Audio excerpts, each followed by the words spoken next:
क्या आपको पता है आज़ादी के वक्त एग्रीकल्चर का जो कंट्रीब्यूशन इंडियन जीडीपी में था वो 50% था और 2/3 इंडियन पॉपुलेशन एग्रीकल्चर के ऊपर डिपेंडेंट थी। लेकिन आज के वक्त में एग्रीकल्चर का कंट्रीब्यूशन इंडियन जीडीपी में घटकर सिर्फ 15 से 20% रह गया है। लेकिन फिर भी 50% इंडियन पॉपुलेशन आज भी एग्रीकल्चर के ऊपर डिपेंडेंट है। इससे ये पता चलता है कि एग्रीकल्चर के ऊपर जो वर्कफोर्स डिपेंडेंट है वो ज़रूरत से भी ज़्यादा है और इसी वजह से भारत में जो मार्जिनल प्रोडक्टिविटी है वो हमेशा से ज़ीरो है। आज़ादी के वक्त भारत फूड ग्रेन्स का नेट इंपोर्टर हुआ करता था।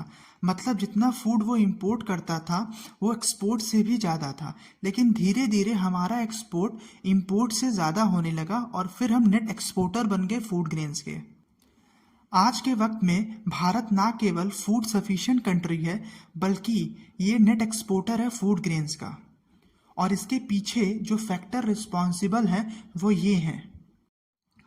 पहला, जो नेट जोन एरिया है आज़ादी के बाद वो लगातार बढ़ते गया। नेट जोन एरिया मतलब वो एरिया जहां आप खेती कर सकते हो। दूसरा, वित्तीय समावेशन मतलब फाइनेंशियल इंक्लूजन। इसके जरिए इंस्टीट्यूशनलाइज क्रेडिट फार्मर्स को दिया गया, जैसे कि सरकार का किसानों को पैसा देना। इससे फार्मर का जो डिपेंडेंसी मनी लेंडर्स के ऊपर था वो कम हो गया। तीसरा, सरकार के द्वारा जो सब्सिडी प्रोवाइड की गई अलग अलग इनपुट्स पे, जैसे फर्टिलाइजर्स पे, सीड्स पे, पेस्टिसाइड्स पे, फ्यूल्स पे, इससे फार्मर का जो कॉस्ट ऑफ प्रोडक्शन था वो कम हुआ और उसका इन्वेस्टमेंट बढ़ गया। चौथा, मिनिमम सपोर्ट प्राइस। इसने फार्मर्स को एक फाइनेंशियल सिक्योरिटी प्रोवाइड किया। मिनिमम सपोर्ट प्राइस वो प्राइस है जिसपे सरकार किसान से उसका फसल खरीदती है।